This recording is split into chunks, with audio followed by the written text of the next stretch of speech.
into pornography and cyber sex addiction, and also what effect sexual abuse has on a joyful living of celibate life.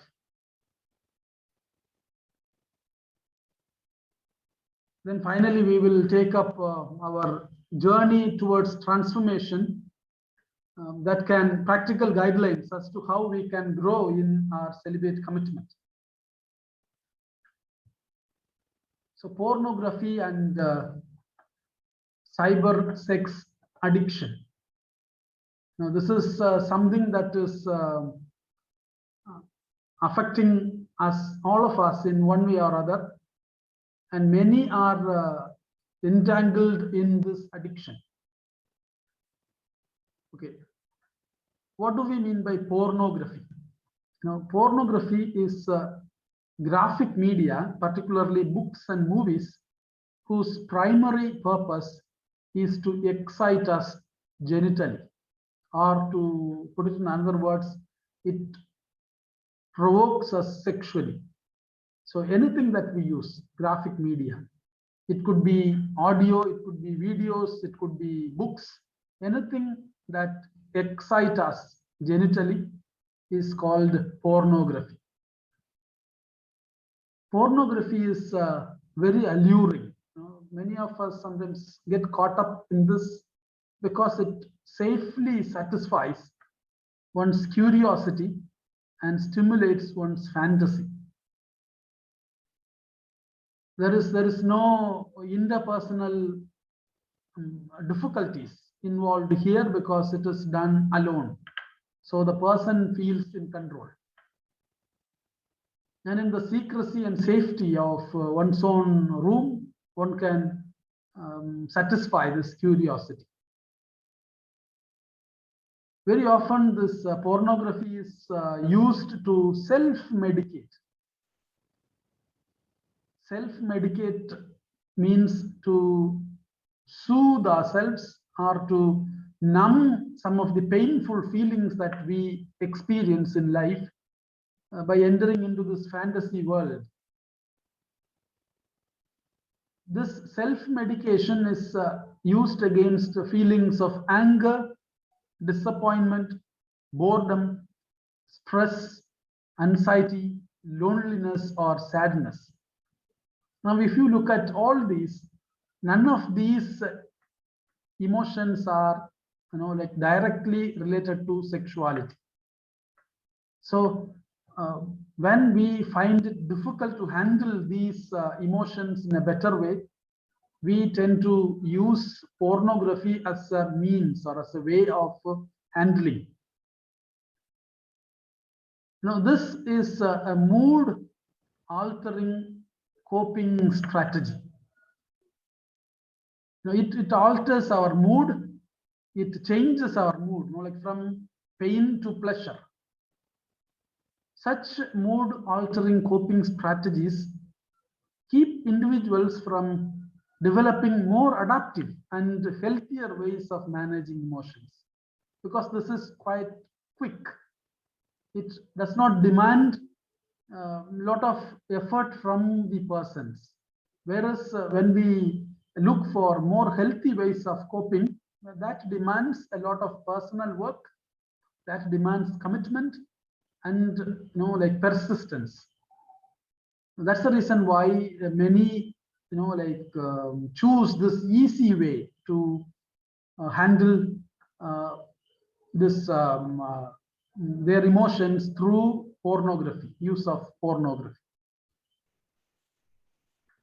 So I would like to highlight a few points that we have just heard from this video.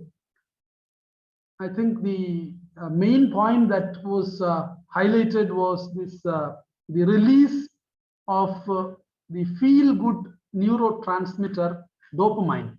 That motivates us to do everyday life certain actions, because when we enjoy doing certain things, we repeatedly do the same thing. We need to derive certain satisfaction from the action that we do. That is possible with the release of dopamine. Now, with pornography, what happens is this dopamine receptors are damaged. And so not only, sexual pleasure, but even ordinary pleasure is desensitized. Now we are not able to really feel them. And that is a great difficulty. And that's where, many would, go back again and again and again and again, looking for more pleasure because they are not getting what they are looking for. Now, once, the dopamine receptors are, damaged, it's very difficult to, really, repair them. That means that is where I think we need, a lot of help. The one thing that he was suggesting was to stop watching porn immediately, and also masturbation, because always watching porn will ultimately lead to masturbation, because it provokes the sexual feelings within the person. It arouses strongly. That is where, persisting in not giving into that desire for watching porn, we need help. That is where I think regular spiritual direction, or even getting the help of a psychologist, a professional, becomes really very, very important, because we need constant encouragement and support, because we struggle a lot to quit this habit. And then he was suggesting about good diet, vegetables and fruits and so on, and then also cardiovascular exercise, meditation, and so on. So which can truly help us to come out of this habit. Now, to indulge in pornography is to violate oneself, to treat oneself as a sex object. See, in abuse, or in be it heterosexual or homosexual relationship, we use the other person as a sex object. Whereas here in pornography, we use ourselves as the sex object. See, lacking respect for one's whole self is to diminish personal integrity and dignity.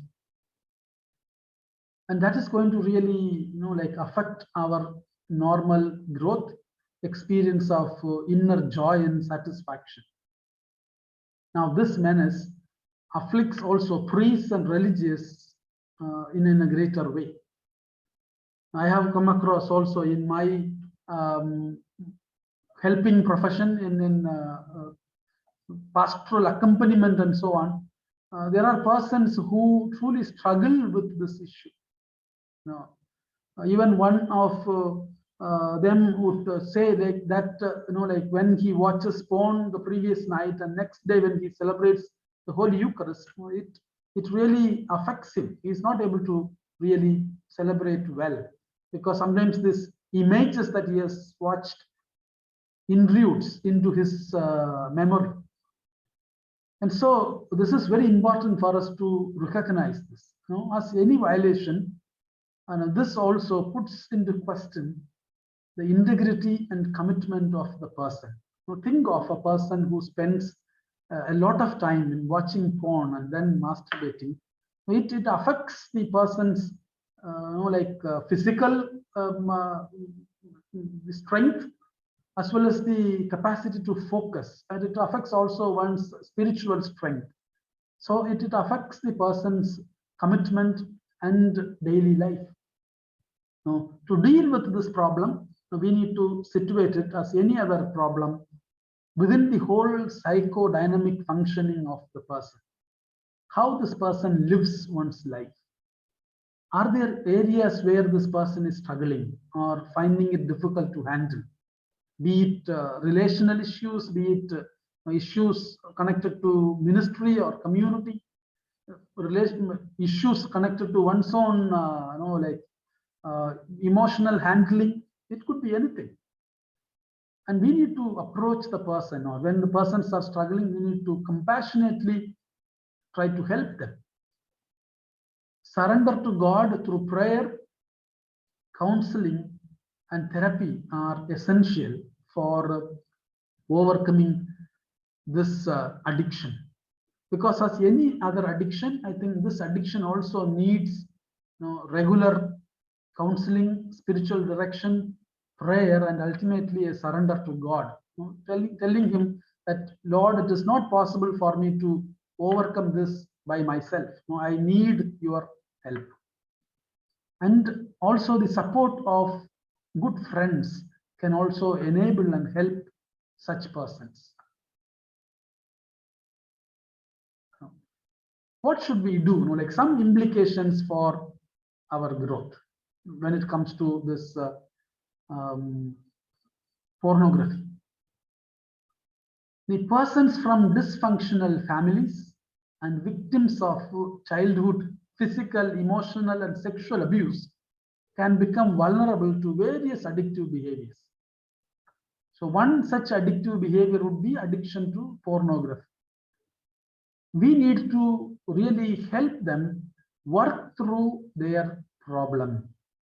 That means the dysfunctional family atmosphere like deeply affects person's normal growth. And that is where I think our compassionate understanding becomes very, very important when we come across persons struggling with this issue. Or even when we ourselves are struggling, I think we need to also compassionately look at ourselves and then look for help. We need to work through the aspects of abuse, of childhood abuse, so that we are able to overcome this addiction. We need to give great attention to the human formation in regard to the use of the electronic media. I think many of us have not learned to use electronic media responsibly, because we are feeding our brain with a lot of information, but we do not really check whether this information that we get through the media is really wholesome for our growth. So we need to really get human formation in regard to the use of electronic media. We also need to use like monitor the use of internet. Like how much time do we use internet, and especially like the use of internet late night, because that is a very vulnerable time. And it's also very important to recognize that like the last thing that we go with, like before we fall asleep, it could be a thought, it could be an image that the subconscious mind absorbs. That is what it would be churning throughout our sleep. That's why it's important that we need to pay attention to what we feed our mind with before we go to sleep. It is suggested that at least half an hour to 45 minutes before we go to sleep, we need to put off our cell phone or use of internet, so that like we get a good night's sleep, so that the brain can reboot, brain can regenerate, it can like revitalize us. So we need to monitor the use of internet. The computer, if it's a common usage in a seminary or in a convent, now the computer should be located in a public space, in an open room, and the screen facing the door rather than a closed room or a screen facing the wall. That would also like indirectly dissuade persons from like entering into unwanted websites. We also need to resist external pressures. So the most important part is to recognize how it truly damages our brain, and then the need to deal with it in a healthy manner. So openness with the spiritual guide is an important factor. Very often we also feel ashamed to open up such issues. When we open up to spiritual guides, they understand, because this is a human problem, human difficulty.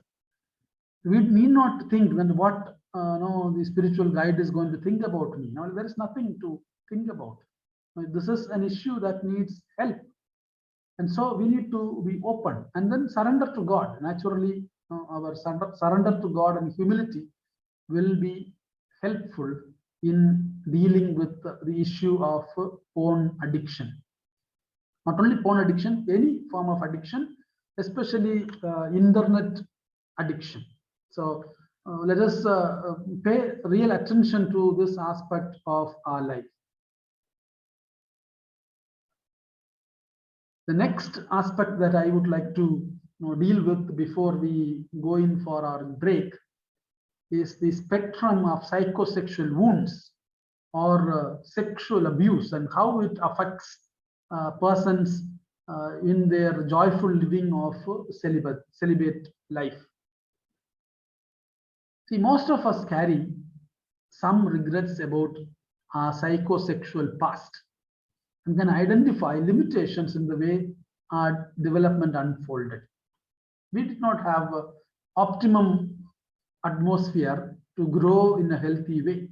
So all of us carry some kind of regret, some difficulties that we have gone through. But what is to like really understand and take care is the degree of damage that the persons have sustained, those who have gone through this abuse experience. See, some problems are temporary and may be easily remedied when we have a new, healthier experiences or are graced with a healing relationship. For example, if we had a difficult relationship with our father or mother, and we still carry the fear and like anger and so on from that experience, when we have opportunities to relate with persons who care for us, persons who really understand our situation, naturally, like we can handle these issues of transference in a better way. So it becomes much more easier. So certain problems are temporary and they can be easily remedied, whereas some other problems are so devastating, they create permanent damage and have lifelong consequences. See, sexual abuse is one such experience that has a deep impact on the life of the person. Some events are always hurtful, while the consequences of others depend on the situation. For example, sexual abuse is universally destructive, regardless of age, frequency, or nature of the abuse. Whether it is a person has gone through this abuse as a child or abuse as an adult, it has its consequences. Okay, the difference could be when a person goes through the abuse in childhood, the impact is much more deeper because first of all, the person has not developed the cognitive capacity to understand what was happening to him or her. And so, like it deeply affects the person. Whereas when the abuse happens to adults, they are able to understand it, but then the emotional impact of it is more or less the same. Like it wounds the person deeply. When something happens to wound our psychosexual development, our emotional maturation can remain in a fixed position. This is what we call fixation. Psychosexual fixation is similar to being trapped in a maze or caught in a holding pattern. Like we are not able to come out of it. We struggle, we worry, we are preoccupied with ourselves. We have needs that are unfocused or feel too big to meet. Sometimes anything, even we are not able to enjoy simple pleasures of life when everyone else is enjoying aspects of life. We find it really difficult because the experience of abuse does not allow us to truly enjoy the good things of life.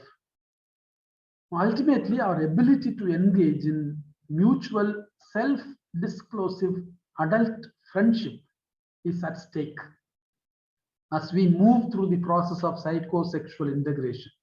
That means we will have a lot of difficulty to trust others and to enter into healthy, helpful relationships. See, anything that damages the process has a corresponding effect on our ability to love. A lifelong difficulty giving and receiving love. And as we know, celibate living is a life to share this love with our brothers and sisters. And so when our ability to love is affected, it ultimately affects joyful living of our celibacy. You see, anything that causes us to associate our sexuality with shame, fear, harm, anxiety, anger, physical pain, unhealthy guilt, failure, incompetency, or violence can lock up our sexual energy. Once the sexual energy is locked up, it becomes really very, very difficult for us to experience normal growth. Now we cannot truly share this love energy with others in a joyful manner. So we feel inhibited and it affects our normal growth. What are some of the effects of sexual abuse? See, a person who goes through sexual abuse will have a negative impact on one's self-concept, emotions, mental functioning, relationships, and especially attitude towards their body and sexuality. It also severely affects their spirituality. Now, sexually abused persons really struggle with their spiritual life. Now, one aspect is severe problems with body and body image. Now, considering the body as dirty and defiled. I have heard many who have come for help, telling me, they really feel their body to be dirty and defiled. See, they take the blame on themselves. I have heard practically everyone telling me that there must be something in me that has made the other person abuse me. That means, they take in unnecessary guilt. And so it affects their body and body image, and so it can naturally affect their self-esteem. It also compromises their ability to trust people. They cannot trust anyone because sometimes if the abuse is done by someone who is very close to the person, someone this person has a lot of respect for, and it damages the capacity for trust in a deeper manner. They live in fear constantly. They experience inordinate shame, guilt, anxiety, and anger. And it is expressed in aggressive or passive-aggressive behavior. Now, sometimes, you will find some persons very difficult to live with in the community. You do not know when this persons will burst out, or when this persons will, passive-aggressively deal with certain issues in community. There are situations in which, we really find it difficult to live with such persons because they are actually, living with deep pain within, and that they do not know, how to handle it. And so, they find it difficult to trust people, and so they can express that through aggressive or passive-aggressive behavior. Plagued by, feelings of inferiority, inadequacy, and insecurity, they find it difficult to joyfully live their community life. One of the things that I have also come across from persons who have gone through abuse, especially sexual abuse, they very often have like hyper arousal, like sexual arousal, like they experience this arousal very often. They are often preoccupied with sex. They say, like, I do not know why. I don't want to, like, preoccupy my mind with this. For some persons, even, like such persons, masturbation becomes compulsive because they have not learned what true love means. If a person is abused in childhood, then they think this abuse is one form of love. That is how that person is showing love for me. That's why some of them do not know how to resist such kind of an abuse. Some of them also can experience what we call post-traumatic stress disorder, PTSD. Now, when a person suffers from post-traumatic stress disorder, this person will re-experience the abuse experience in flashbacks. Sometimes when the person sleeps, suddenly the person may have a dream about the abuse. They wake up and they cannot go to sleep. It becomes really very, very difficult for them. They also have difficulty to regulate their emotions, and they become hyper alert. They check for dangers everywhere. Even when someone innocently says a word, they would take it negatively, and they say, like, this person has purposefully used this word against me, because they are hyper alert to identify, like rejection, identify, like lack of understanding, and so on.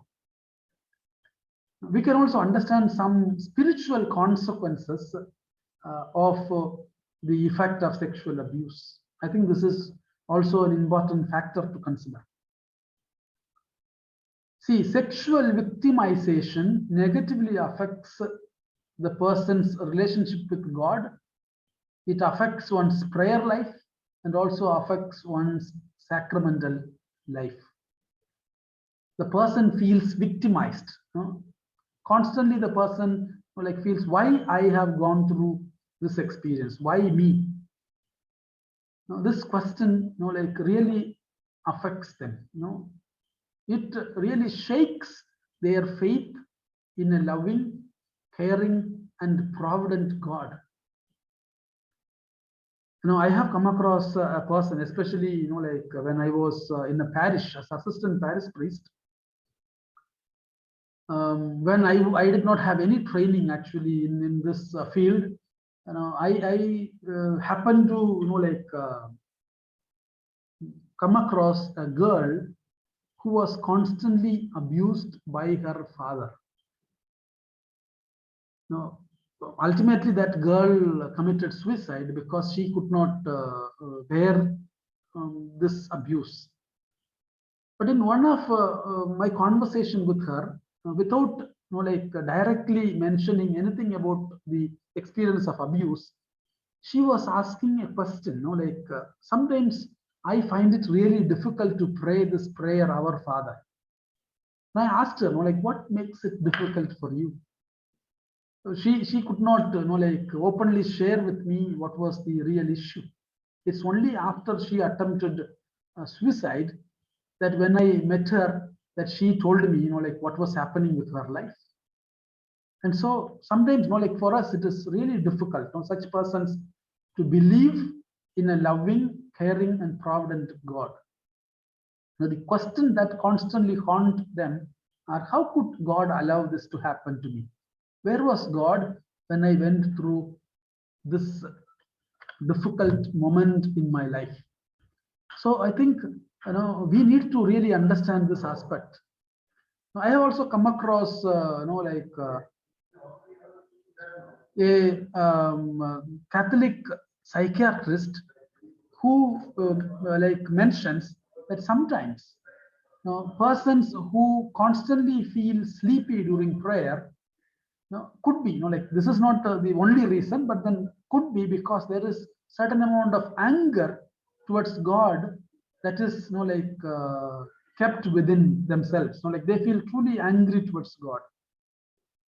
And so like it is as if to say, like when I was in trouble, you were not there for me. So when you are there for me, I will not be there for you. So I go to sleep in prayers. They will be awake all other times, but the moment they come to the chapel and sit, like they go to sleep. Okay.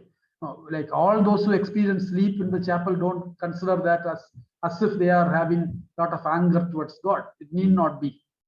So one of the reasons. Now their strong sense of guilt leads them to doubt God's forgiveness. It is mainly because they find it truly difficult to forgive themselves. Once I find it difficult to forgive myself, I don't believe that God can truly forgive me. And that all the more makes the situation very, very difficult. Now, guilt and the fear of punishment from God leads also many into scrupulosity and perfectionism. Now, many persons are very, very scrupulous when it comes to spiritual things. Now, sometimes it is very difficult to live with such scrupulous and people who are perfectionistic. See, looking for growth, looking for development is one thing, but looking for perfectionism is another. Now, that is not really growth promoting.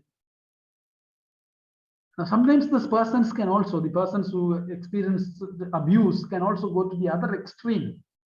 The feeling of everything is lost, so why bother? The water has gone above the head, so it leads to an attitude of anything is okay.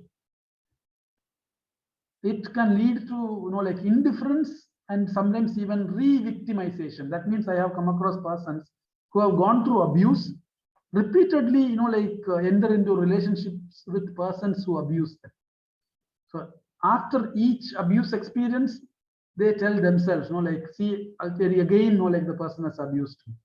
But then the person cannot resist entering into relationships with such persons because they really feel lost within. Now, what can we do? Like if we come across or if we meet some persons who are carrying the sexual wounds, or if even we ourselves are carrying this wound within, there are like certain things that we can really do. Now, first of all, if someone comes to share their experience of abuse with us, we need to respect the person's privacy. Never reveal the details to anybody else. It should be kept confidential within the relationship, because this person took a lot of courage to come and share with you. And so it's important that we respect the person's privacy and we also show confidentiality, like utmost respect for that person. We need to refrain from intruding into their lives.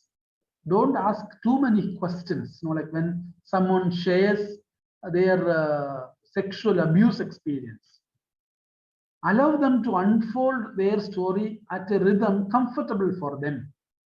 We should not pull them into sharing about certain aspects, when they are not ready. There were times I have come across persons who share about their abuse experience, would remain silent for quite some time because they are re-experiencing the pain, inner pain. So we need to respect that moment of silence. Let them take their time. There were times I even asked them to spend some time alone with themselves, take a piece of paper and write down what is happening with them, and then to come back. So that they are able to really process what is happening, because they need to be given time to unfold their story. Now we need to also, those of us who listen to such stories need to also be open about our own emotions. What is happening within us when we listen to someone? If like we have also gone through similar experience, sometimes it can like hit us very hard. But we need to like be calm, be aware of our emotions, and sometimes we can also express our emotions to them, like how you feel, like listening to them. Like you can tell them, like I really feel pained listening to your story. I really, like find it difficult to understand like, how much struggle you must have been going through in your life. Like such kind of caring words would be very comforting for them. Especially when someone comes and shares with us their sexual wounds, abuse experiences, we need to talk less and listen more. Because deep listening can provide a healing atmosphere for them. Very often it is this kind of non-judgmental, empathetic listening which is very, very helpful for such persons. We need to also appreciate the healing power of silence, as I mentioned to you just a while ago, that when some persons struggle to find words or they are overcome with deep emotions, allow them to experience that. Let them remain silent. If like tears are rolling, like don't panic. Allow them. Let them cry. There is no problem. You need to like give them that freedom to express their emotions. We need to avoid telling them what to do, because what they need is deep listening, and at some point they themselves will like recognize what can be done. And so we don't need to tell them what is to be done, and we need to be very, very patient with such persons. Now, one important aspect also is that condemn neither the survivor nor the perpetrator. Be compassionate to all. Okay, this like it is a general aspect, but then when we come to know particular cases, then like we can accordingly deal with. Why I say condemn neither the survivor nor the perpetrator? If we really listen also to the perpetrators, many of them were also persons who went through sexual abuse as children. Now, for them, like they have gone through this abuse experience in such a way that they think, this is the way they have received love, and it is the same way that I also express love to someone. So they abuse the others, thinking that they are showing love. So they need also a lot of help to overcome and deal with. We need to follow the guidelines, like given by the church as to how to deal with this abuse and so on. I am not entering into that aspect at all, but I am only asking, like to be compassionate to the person who went through abuse as well as the perpetrator. We need not condemn them, but then they are persons who need to be, like addressed and like handled. Especially, like treat the persons who underwent abuse as worthwhile persons. So like many of them, as I mentioned, like think that they are dirty, that they are like unworthy of God's love. Some of them would say, like I do not know whether I am worthy enough to even like say yes to God's call. I think we need not enter into that at all. We need to really reassure the person that you are a worthwhile person. You are deeply loved by a compassionate and unconditionally loving Father. So that I think we need to give them that sense. Stay with also your feeling of inadequacy to help. So, like if you feel inadequate, especially in front of such sharing, you like acknowledge, okay, I think this is difficult for me to really help, but then I can listen to you. Don't run away from there. What a sexually wounded person needs most is your compassionate presence. If you can give that, despite even sometimes our own uncomfortable feelings listening to them, that would be a big help. If you feel not competent to help, make arrangements for referral to a professional. There are persons who are trained. If they are Catholic psychologists and psychiatrists, that would be much more better. But if there is no way, then anyone who can help, it is fine. But what is important is that we make arrangements for receiving professional help, because with professional help, it can be they can be helped. I have helped many with a process called AMR, awareness meditative relaxation.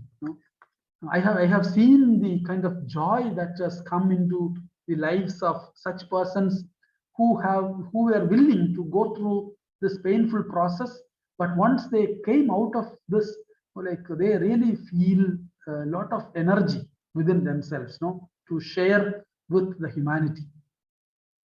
So they feel really deeply that joy.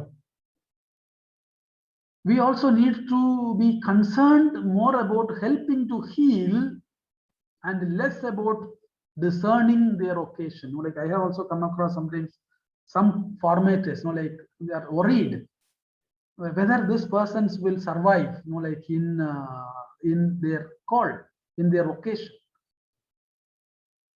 See, it was not their fault that they have gone through this experience of abuse.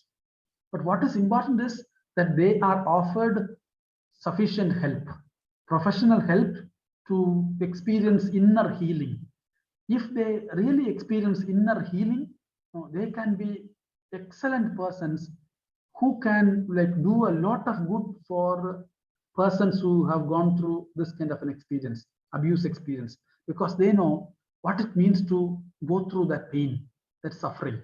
So they would be much more compassionate to help such persons. That is why it is important that we offer as much help for healing, rather than enter into whether the person can be kept in the formation house or need to be sent away or things like that. No, don't focus on discerning occasion, but focus on healing, focus on professional help. Okay, so seek professional consultation as and when it is needed. If you are a formator, I think especially when you listen to a formee and if they are bringing up these issues, I think it is important that you also go for a professional consultation as to what to do, so that we don't really further wound the person. I think this is what we are invited to do.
So we move into the next topic, journey towards integration and maturity.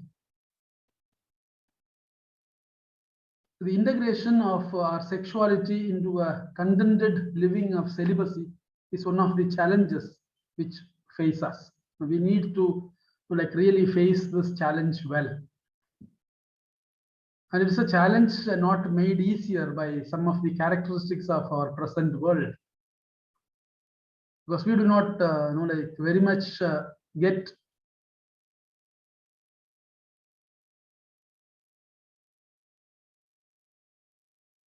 support to live this challenges. The questioning of recent years has left values less clear for many, so that they are more vulnerable when dealing with their own desires. We need clarity with regard to values of the gospel. What kind of a life that we are called to live? Like we are called to live values of Christ. So when we have a clarity with regard to the hierarchy of values, it helps us with regard to discernment and decision making. When we choose certain actions, it becomes much more clear for us. This can at times be further complicated by formation systems which have moved from favoring repression of emotions to encouraging acceptance and the expression of emotions without always recognizing the need for discernment. See, before Vatican II, the formation systems favored more of repression. Whereas after Vatican II, it has moved to the other extreme sometimes of expression.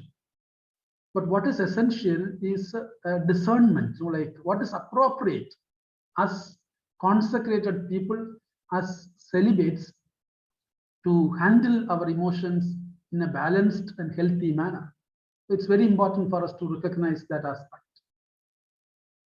So what could be some of the ways we can grow, make this journey towards integration and maturity a better one?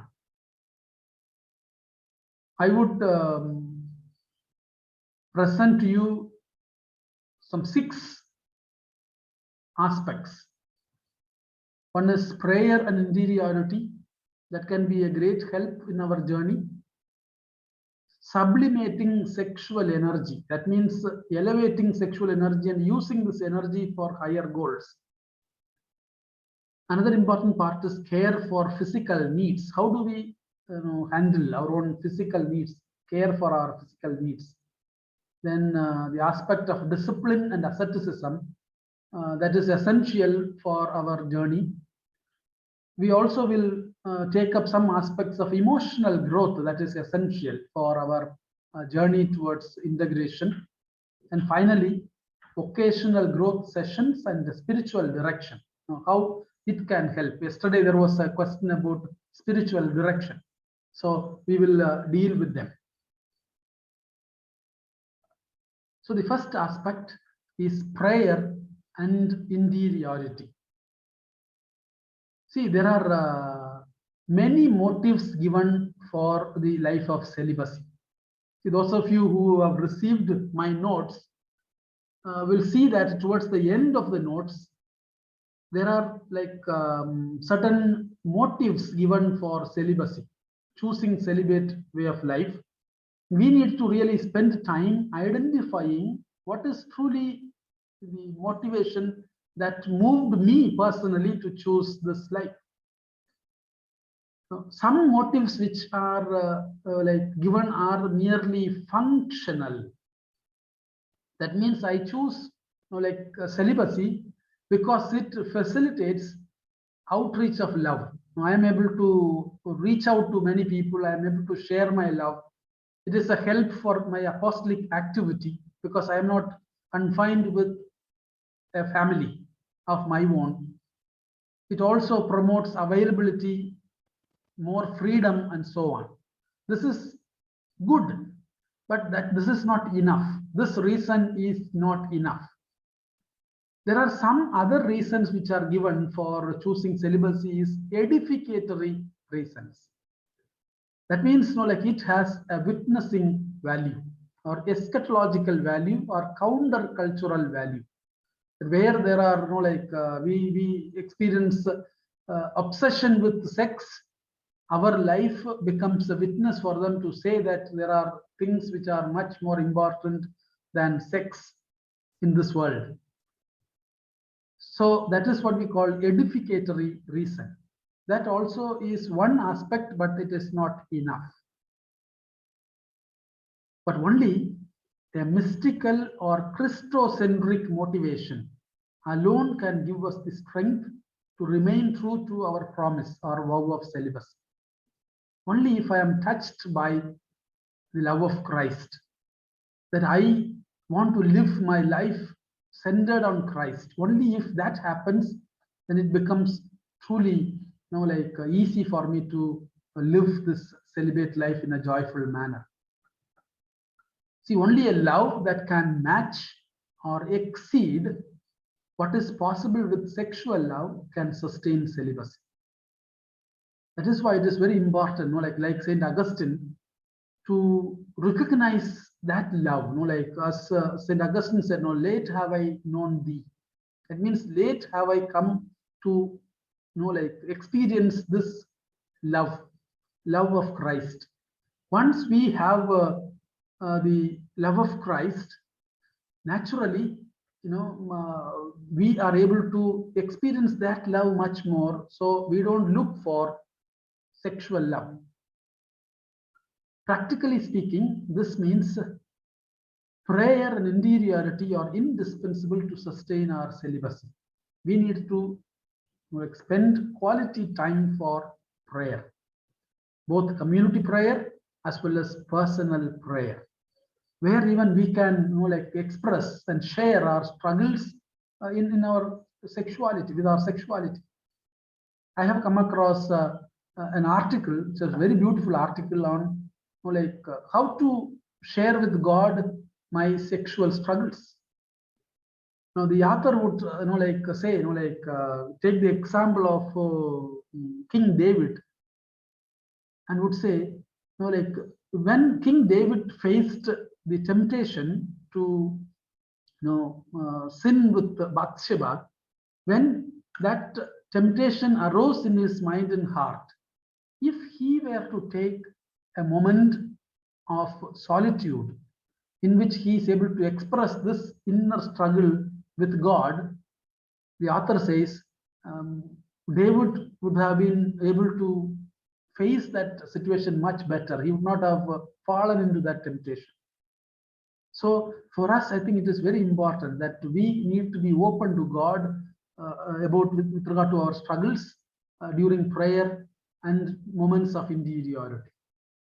There does not seem to be any shortcut or substitute for time devoted to interiority, during which one is in touch with a reality beyond ourselves. Once we are truly touched by the reality beyond ourselves, that is God, nothing else really satisfies us. So that is very important. It's also important that prayer becomes an internalized personal value and a cultivated habit for every religious. Now, last time I have mentioned to you about certain ways we adopt values. Like it could be what we call compliance, identification, or internalization. See, sometimes we can go for prayer out of compulsion, and that is not helpful. Sometimes we go for prayer because we want to please someone. That also is not going to sustain us. We need to go for prayer out of our own conviction, that only when we are able to cultivate this deep communion with God, that we can face the challenges of celibate life. So we need to make prayer an internalized personal value. A second element, when it comes to growth in affective maturity or celibate maturity, is sublimating our sexual energy. It's a big force Sexual energy is an incalculable force that we experience within. Like like a dam that can contain the water, like the water that comes from the mountains, which can be used for producing electricity, for irrigation, and so on. We need to also sublimate this sexual energy in a non-erotic way. The sublimation literally means to raise or to elevate. That means I elevate this energy, the sexual energy, into energy for love. Sublimation is redirecting the energy from one activity to another that is judged culturally, socially, physically, functionally, and aesthetically, or spiritually higher or better.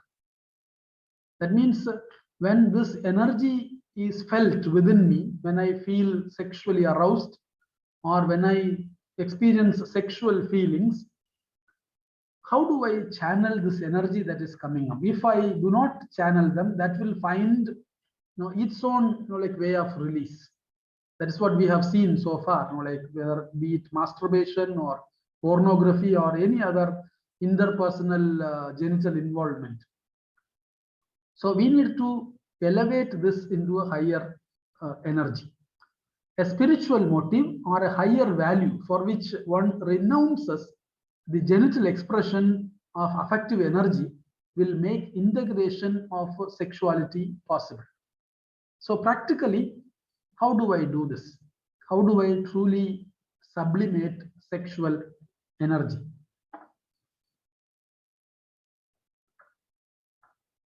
One has to find non-repressive, non-erotic ways to express one's affection. Especially when we enter into friendship or relationships, we need to find non-repressive, non-erotic ways to express our affection. The cultivation of engaging interest and wholesome pleasure to unite body, mind, and spirit also are helpful. Engaging interest means something that truly engages the whole of my person. It occupies my mind, my emotions, my action. People who develop interests which engage the whole person in a challenging, uplifting, and restorative way generally find that preoccupation with the sexual fantasy and desire, sexual desire, tends to diminish, because we derive a lot of satisfaction and lot of pleasure from such kind of challenging, uplifting, and restorative activities. Like some may go for example, participate in a marathon. So a marathon running truly energizes the person. Like it helps the person to feel certain amount of achievement, a certain amount of satisfaction in life. It could be like learning a music instrument. It could be anything that like engages the interest of the person. Interest may be spiritual, intellectual, aesthetic, or physical. So anything that engages us can be helpful ways of sublimating sexual energy. Now there are three areas in which we can sublimate sexual energy. One is work, the area of work. Everyone has to work. A person's celibacy is inextricably bound up with work, with the fact of work as mastery, the productive use of one's energies and time rather than with a particular task. We need to cultivate love for manual labor. See, when we enjoy gardening, for example, we are channeling our energy into the work, and when we see that this energy is producing fruit in the garden, that is that brings us a lot of satisfaction. We are able to give to the community out of our own sweat, something to care for the other members of the community. So, like if we are able to spend some time every day in gardening or some manual work, but then the important part is that we should enjoy doing that work. It should not be something that we do murmuringly. If we murmur and do, we are actually wasting our energy. We are not conserving energy. So, work or manual labor is an essential way of sublimating sexual energy. So it can be taking a long walk, it can be like games, it can be garden work, anything that even cleaning or cooking, anything that engages us using our physical energy can be helpful here. The second area is love for beauty, which can really help us to channel this energy. Beauty is an aspect of the transcendent character of the human person. See, when we enjoy a sunset, when you enjoy, like a beautiful bird singing, for a moment, we transcend the limits of time and space. We are transported to a transcendent realm. So that's why, like love for beauty can be very helpful for sublimating sexual energy. We should develop some interest which will occupy our time and energy. We need to also engage in hobbies. Some may engage in hobbies like stamp collection or coin collection. There could be like different like hobbies. Some engage in reading, cultivate deep love for music, for art, for drama, painting, and so on. Because if you look at all these engaging interests, it enables us actually to cultivate a lot of patience. If you really like want to paint something, you need a lot of patience to like sit and do the painting. To learn a music instrument, you need a lot of patience. And so when we begin to enjoy such beautiful aspects of life, that also brings a lot of satisfaction for us. The moment we experience satisfaction, we don't look for the same satisfaction through sexual means. Then another important way through which we sublimate our sexual energy is through a joyful community life. Experience and research indicate that strong personal relationships with a wide variety of persons seem to support celibacy. And we have, as consecrated persons, we have all opportunities because we live in communities. And what is important is that we truly enjoy community life. That's what will help us to really experience a strong bond with others. And when we experience such bond with others, our sexual fantasies and desire for fulfillment through sexual expression reduces. See, community involvement, interest in others' lives for pure love is the best antidote to self-cultivation. Because when you look at either masturbation or pornography or even heterosexual or homosexual interpersonal involvement, the focus is self. I am wanting my satisfaction. Whereas the call to love is that we are invited to transcend ourselves, not to go beyond ourselves. So when we care for the members of the community, like when someone is sick, care for them, or even working together with them and contributing something for the community, truly elevates and sublimates the sexual energy. Celibacy is intimately related to our intimacy needs. That's why it is said, like when we do not receive such intimacy needs, our needs are not fulfilled in our communities, we look for such fulfillment of needs outside the community.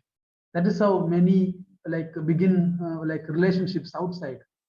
When a person truly enjoy community life, that person will not enter into relationships which are unhealthy. So a healthy, joyful community life is a best like antidote to self cultivation and sublimation of sexual energy.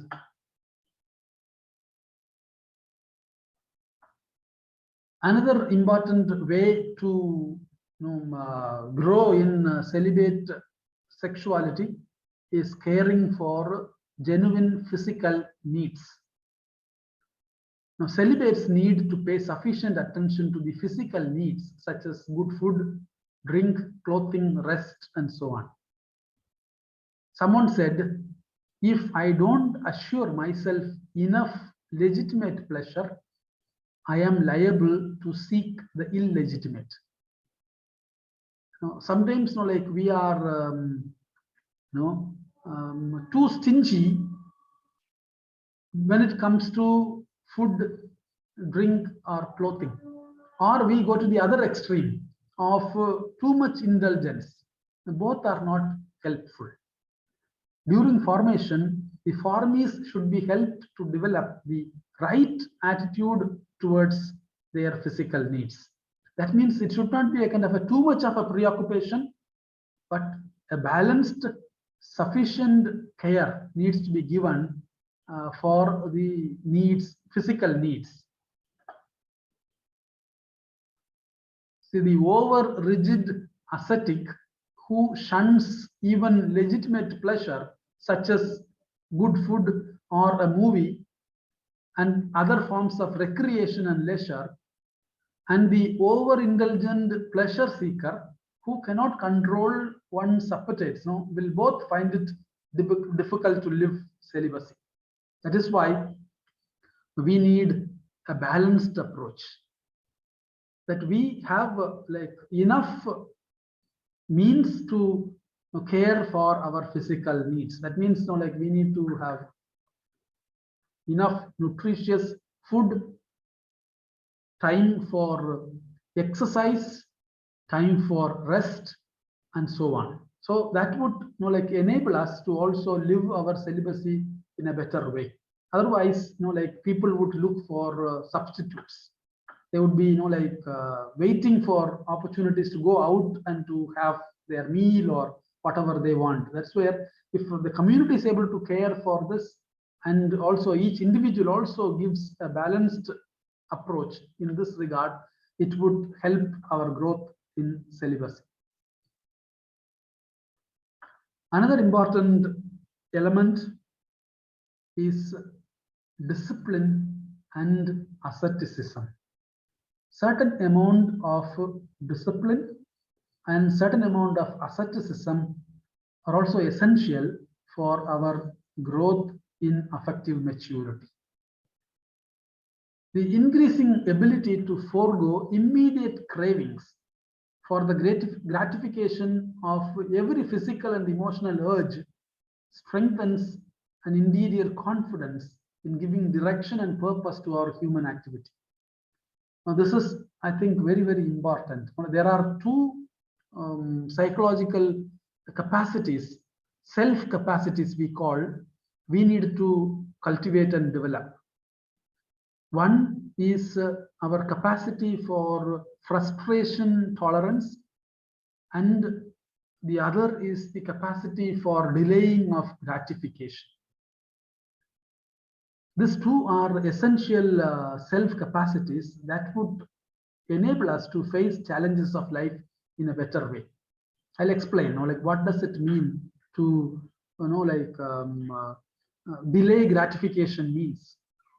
Delay gratification means like as soon as you experience an urge within or a craving within, you don't indulge in that to fulfill that craving or that, so you delay that desire. Like for example, I want to watch a movie. One way to strengthen our will is when such kind of craving or desire comes up, you say no, I will wait. At least wait for 5 to 10 minutes and then you go and do what you desire. That will strengthen your will. The capacity to delay our gratification, and also capacity to delay or tolerate frustration. Now, those of us who have grown in the era of, let's say, dial-up connections, like internet dial-up connections, for us, I think nature has given us that capacity to, like handle these frustrations in a better way. Now, those of you who remember, how it was, like when, like we had dial-up connection, you can just try to connect the internet. You can go to the kitchen, make a cup of tea, drink, and come back. Still, it would be trying to connect.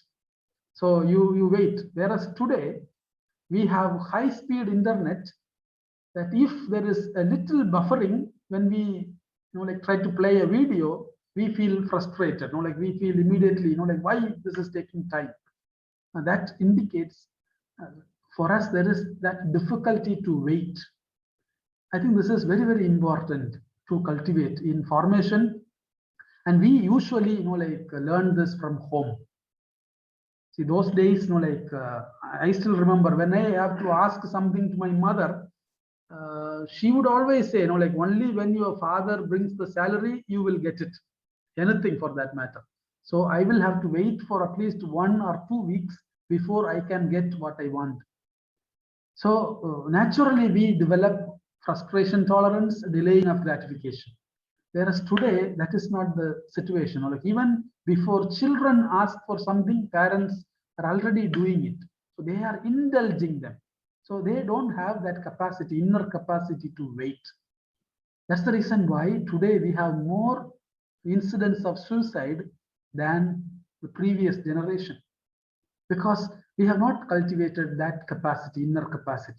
So we need that capacity to forego immediate cravings. That means we need to cultivate discipline and asceticism. Discipline and asceticism are indispensable for a healthy life and still more for a celibate life. One cannot be overindulgent with regard to food and alcoholic intake or television watching and pornographic material, and then suddenly expect to be in control with regard to the sexual desires. We need certain discipline, we need certain capacity to say no. So that discipline and asceticism are essential. Now, lack of discipline leads to sexual license. That means, because I do not have an inner capacity to wait and say no, it leads to sexual license. That means doing whatever I want. I don't have any control over the situation. The custom of fasting and doing penance has gone out of vogue in Christian spiritual life after Vatican II. I think we need to recover at least like occasional fasting and doing certain penance, but it should not go to the other extremes. That is very important to also see.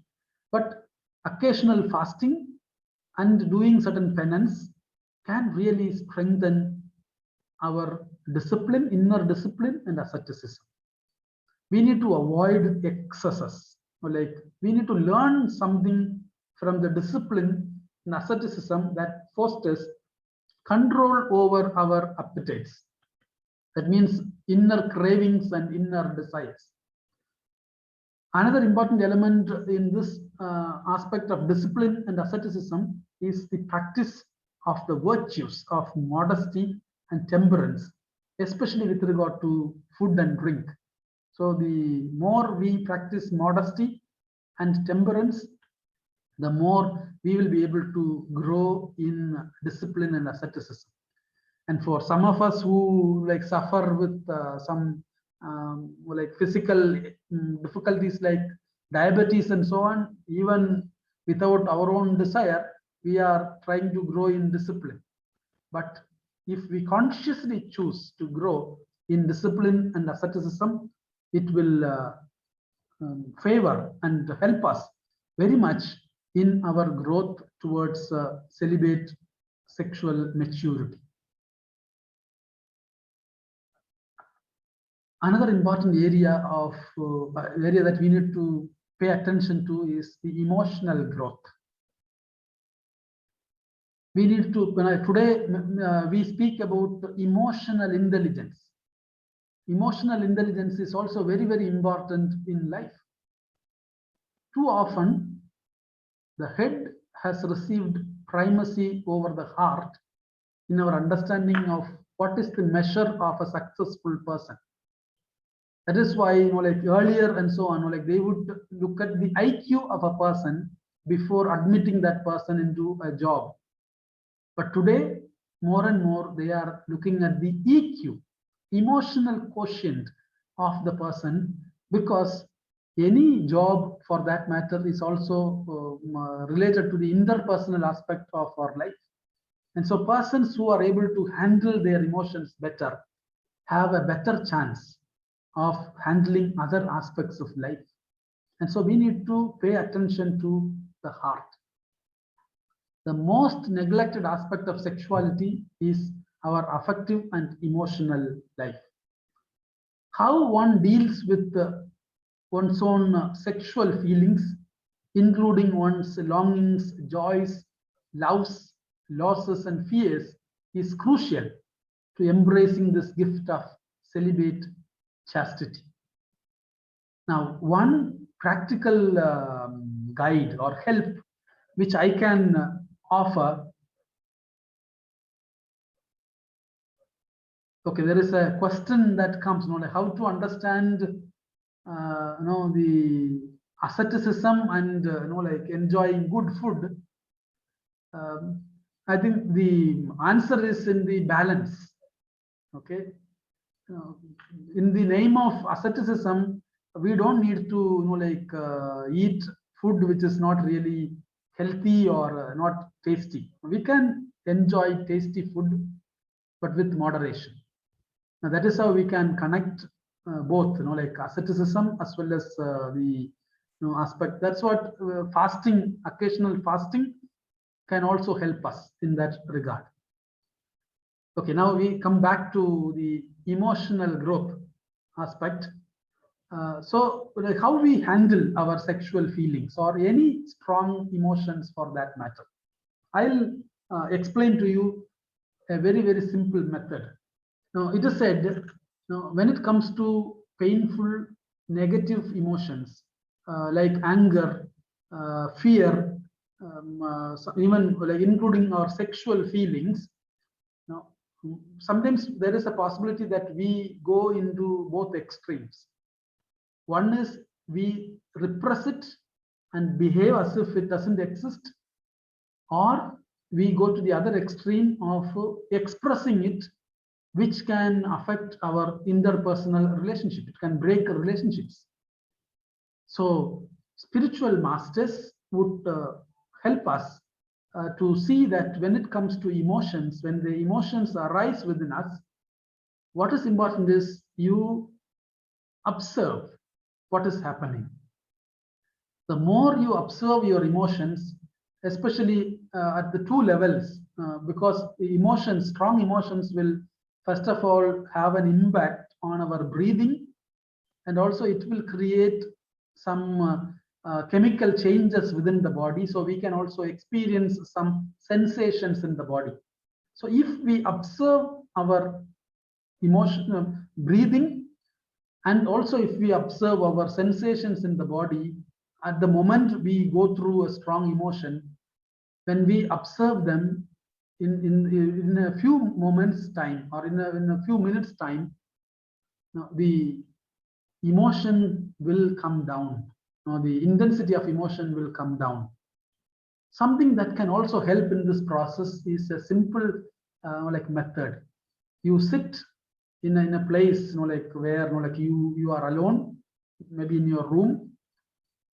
Just take your right palm, place it on your forehead, and then take your left palm and place it in the heart region. Close your eyes and then just feel the sensations you have as your palms touch your forehead and also your chest. Now, if you sit there for 5 minutes, you will begin to notice some kind of calmness sets in. It is because when we are emotionally charged, a lot of the blood from our forebrain, which is our thinking brain, is drawn to other parts of the body, because the body senses some kind of a danger. And so like our brain, especially the cognitive part of the brain, or the thinking part of the brain, does not get enough blood to creatively think and face the challenge. Our palms actually are electromagnetic capacity. It has got electromagnetic capacity. So when we place our palms, it literally draws the blood back to our brain, especially to our forebrain. If you want to really check this electromagnetic capacity, you can just like place your palms like this, bring it closer, bring it little far, and then if you bring it a little more closer, you will experience a kind of like a pressure building up, a kind of like it will push. That is because of this electromagnetic capacity. It's like a magnet.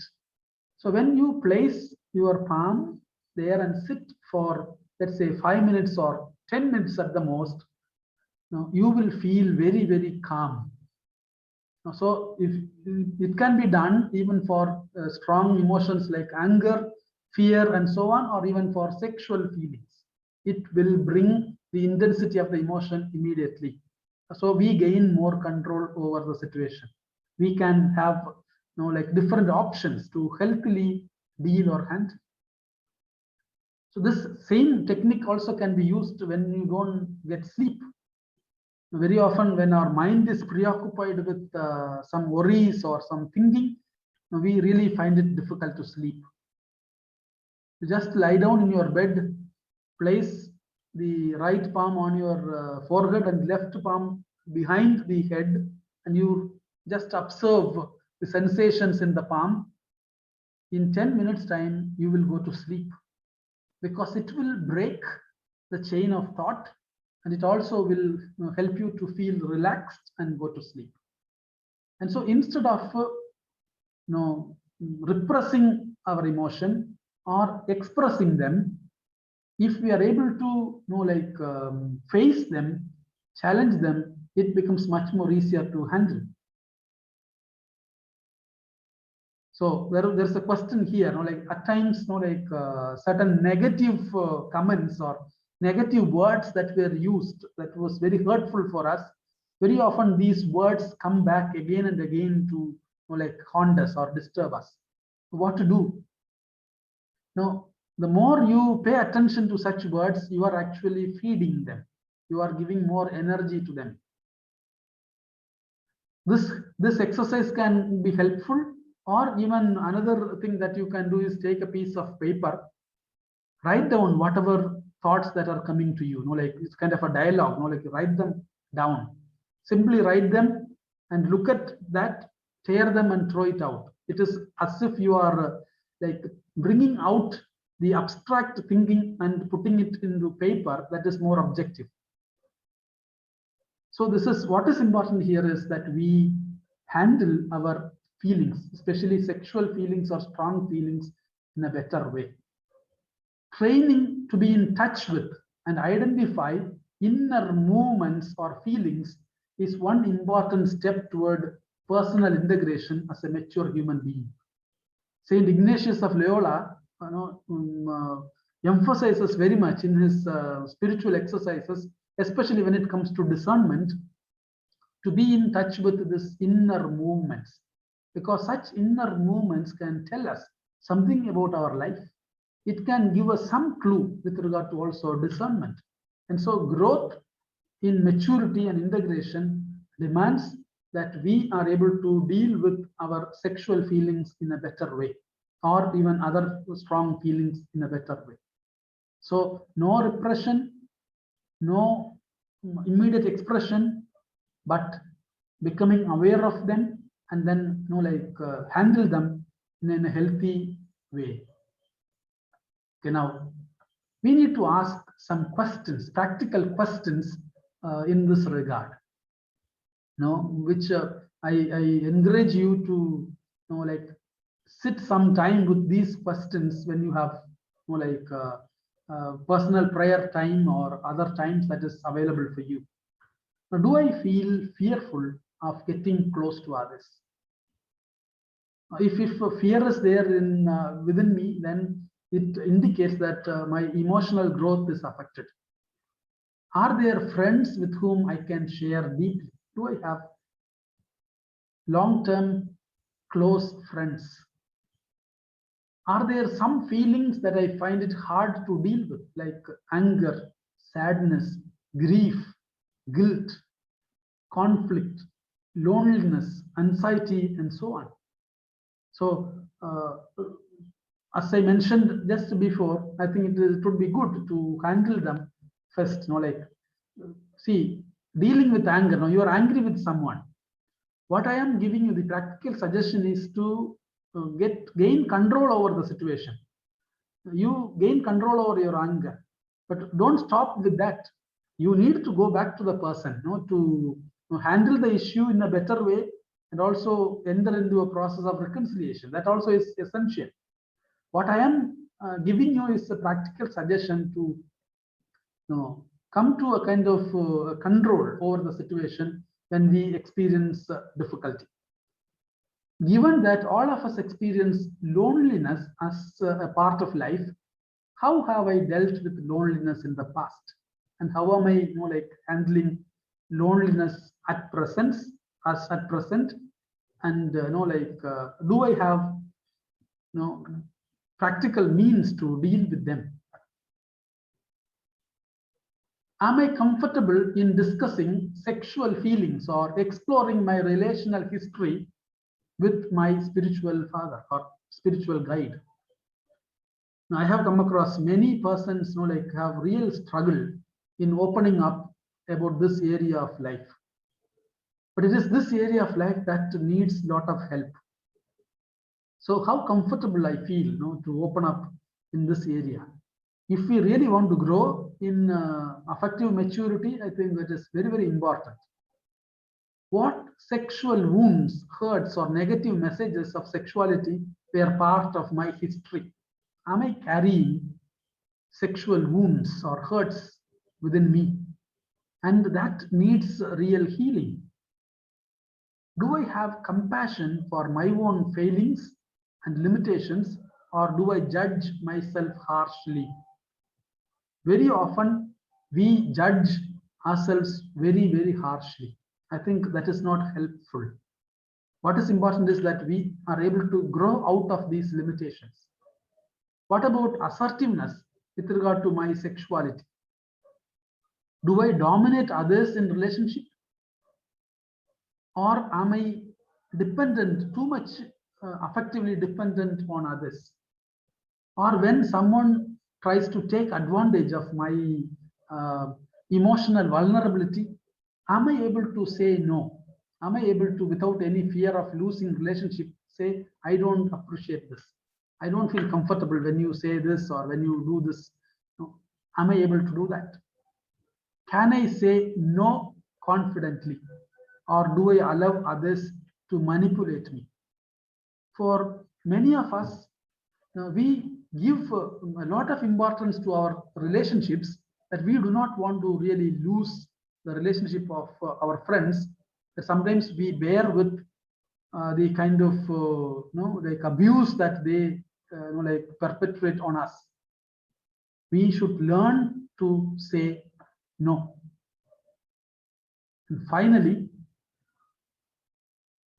vocational growth sessions and spiritual direction. These are two very, very important tools for us also to grow in affective maturity.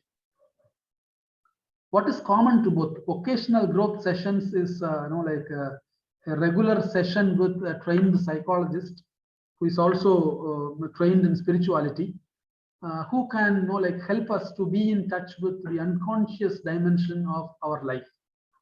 Spiritual direction, is also an interpersonal relationship where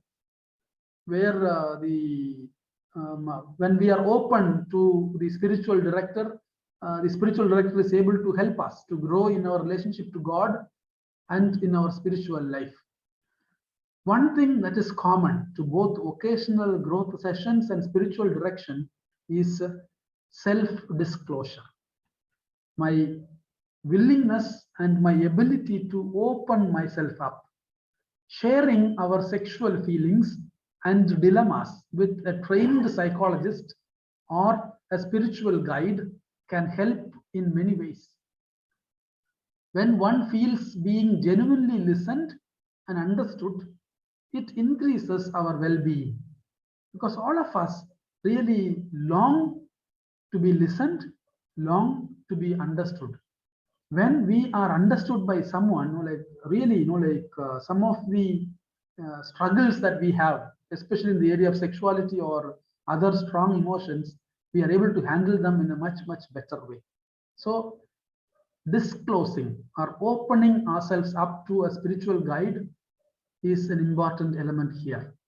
This sharing helps us get our inside feelings out, which eventually decreases stress, conserves energy, and increases hope and freedom.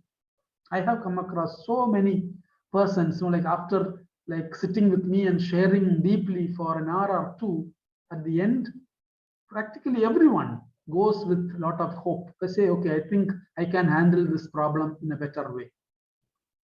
In these sessions, the person learns to know oneself, including the subconscious areas of one's personality.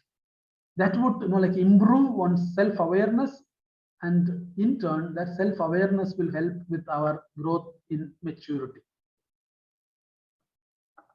Vocational growth sessions are indispensable in the effort to effect a release from fixations or defense mechanisms and subjective affective memory interferences that is done with truth and freedom. Okay, what happens during this vocational growth sessions is that we come face to face with some of the fixations that we are afflicted with, or some defense mechanisms that we employ in handling conflicts, or some influence of the affective memory. Affective memory means the memory of our affective life from the time that we were conceived till today. All that happens, it can be stored in the affective memory. It can also interfere with our life. So when we become aware of them, it becomes much more easier to release their grip on us. Now, spiritual direction, on the other hand, also is a great help in living one's celibate commitment in one's relationship to God. With a spiritual guide, we can get the help that is essential to grow in this celibate commitment. But at the same time, one thing we need to keep in mind, that it is very, very important that we find competent directors. That means persons who underwent some training, supervised training, both in spiritual direction as well as psychotherapy. Such persons will be able to help us in a much, much better way. Now, the moment you recognize that some directors are not able to keep up confidentiality, or they very easily break the confidence, and I think it is very important that you leave such persons. We need to find competent directors to help us. So these are some of the ways in which we experience we can grow in our affective maturity.